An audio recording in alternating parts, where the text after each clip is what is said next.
और 3 राज्यों में मिली हार के साइड इफेक्ट दिखने लगे हैं कांग्रेस में। अब कांग्रेस ने लोकसभा चुनाव से पहले संगठन में बड़ा फेरबदल किया है।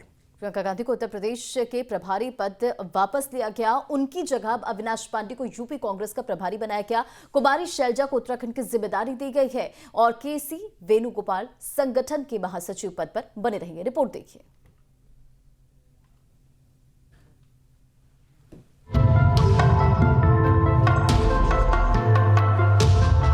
तीन राज्यों में हार, कांग्रेस में हाहाकार। संगठन में फेरबदल, प्रियंका को दिया बदल। अब कांग्रेस के नए यूपी प्रभारी अविनाश पांडे को जिम्मेदारी। उत्तराखंड में भी किया बदलाव, कुमारी शैलजा पर लगाया दांव। अगले साल होने वाले लोकसभा चुनाव से ठीक पहले कांग्रेस के संगठन में बड़ा फेरबदल किया गया है। अभी तक उत्तर प्रदेश का प्रभारी पद संभाल रही प्रियंका गांधी को अविनाश पांडे से रिप्लेस कर दिया गया है। अब अविनाश पांडे यूपी प्रभारी होंगे।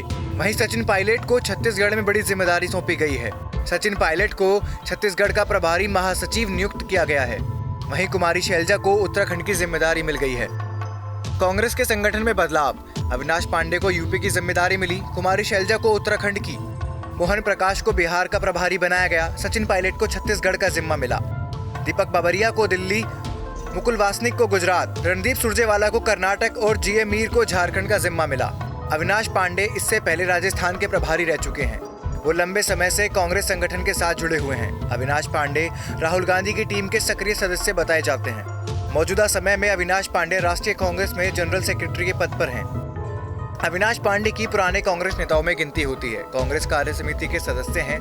2010 में राज्यसभा सांसद बने। युवा कांग्रेस के महासचिव रह चुके हैं अविनाश पांडे। महाराष्ट्र विधान परिषद के सदस्य भी रहे। राहुल के सबसे विश्वसनीय नेताओं में गिनती। प्रियंका गांधी को यूपी कांग्रेस प्रभारी के पद से हटाए जाने को लेकर पार्टी के नेताओं के तर्क हैं कि उनसे यूपी कांग्रेस प्रभारी का पद इसलिए वापस लिया गया है जिससे वो लोकसभा चुनाव लड़ सकें। कयास लगाया जा रहा है कि प्रियंका अमेठी या रायबरेली से चुनाव लड़ सकती हैं। प्रियंका गांधी को 2019 के लोकसभा चुनाव से पहले यूपी प्रभारी बनाया गया था। 2019 के चुनाव में पार्टी सिर्फ एक सीट जीत सकी। उस समय कांग्रेस अध्यक्ष रहे राहुल गांधी भी अमेठी से चुनाव हार गए थे। हालांकि रायबरेली से सोनिया गांधी जीती जरूर, पर उनकी जीत का अंतर पहले की जीतों से बेहद कम रहा। क्यों हटाई गई प्रियंका गांधी? 2019 में यूपी की प्रभारी बनाई गई प्रियंका। लोकसभा चुनाव में कांग्रेस को मिली हार। कांग्रेस केवल रायबरेली सीट पर जीती। 2022 के विधानसभा चुनाव में मिली हार।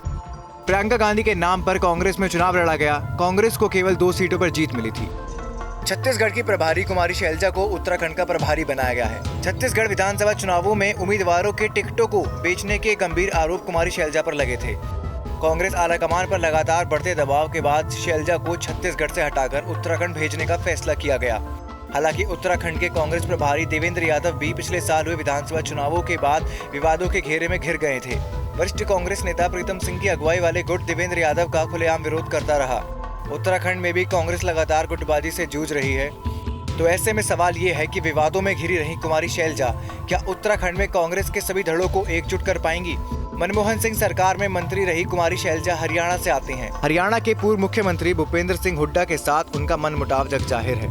उत्तराखंड कांग्रेस के कई नेता मानते हैं कि कांग्रेस आलाकमान से कुमारी शैलजा की करीबी के चलते उन्हें उत्तराखंड में एडजस्ट किया गया है। वो पहाड़ में कितना समय दे पाएंगी या कांग्रेस को संजीवनी दे पाएंगी, ये सवाल बड़ा है। बहरहाल शैलजा की नियुक्ति से प्रीतम सिंह गुट जरूर खुश है। Team news state. और चलिए इसी खबर पर तमाम और जानकारी के साथ में लखनऊ से संवाददाता निखिल शर्मा हमारे साथ जुड़ गए। निखिल, कांग्रेस लगातार अपने आप को मजबूत करने में लगी हुई है। उत्तर प्रदेश की अगर बात करें, पहले प्रदेश अध्यक्ष बदला गया और उसके बाद अब नया प्रभारी बनाया गया अविनाश पांडे को। किस तरह से जिम्मेदारी बदलने से कांग्रेस की परिस्थितियां उत्तर प्रदेश में बदलेंगी? देखिए, एक बात, पिछले चुनाव को अगर हम देख लिया जाए, जिस तरह से प्रियंका गांधी ने उत्तर प्रदेश में कैंपेन की, उत्तर प्रदेश की जिम्मेदारी संभाली, और अगर लोकसभा की बात करें तो 1 सीट और विधानसभा की बात करें तो 2 सीटें बच पाई, जो है वो कांग्रेस को मिल पाई।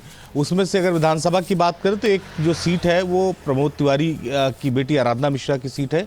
तो लिहाजा ये माना जा सकता है कि ये उनकी व्यक्तिगत सीट है, व्यक्तिगत मतों से जीतते हैं वो। तो ये एक बड़ी समस्या कम से कम कांग्रेस में दिखाई पड़ी। प्रियंका के आने के बाद भी उत्तर प्रदेश में कोई जादू नहीं चल पाया। तो ये कहना मुश्किल है कि कोई संगठन में बदलाव करने से या संगठन में किसी पदाधिकारी को बदल देने से उत्तर प्रदेश में कांग्रेस की स्थिति बेहतर हो जाएगी। दरअसल कांग्रेस जो है वो ग्राउंड लेवल पर मौजूद नहीं है। शायद यही वजह है कि उसका जनाधार खत्म होता चला गया। कांग्रेस को असल में अगर पुनर्जीवित करना है तो उसे ग्राउंड लेवल पर खड़ा करना होगा। उनके नेताओं को ग्राउंड लेवल पर काम करना होगा, जो आमतौर पर कागजों में ही होता है। प्रियंका गांधी के आने के बाद भी एक बार आंधी चली थी। कहा जा रहा था कि प्रियंका गांधी आई हैं और अब जो है उत्तर प्रदेश में कांग्रेस की स्थिति बदल जाएगी, लेकिन जो तस्वीरें आई उसने ये संकेत दे दिया कि प्रियंका गांधी नहीं, कोई भी आ जाएगा तो कांग्रेस की स्थिति तब तक नहीं सुधर सकती जब तक संगठन के साथ साथ जमीनी स्तर पर काम ना हो। तो अभी तो संगठन में बदलाव हुआ है, अविनाश पांडे आए हैं और उनको जिम्मेदारी दी गई है उत्तर प्रदेश की।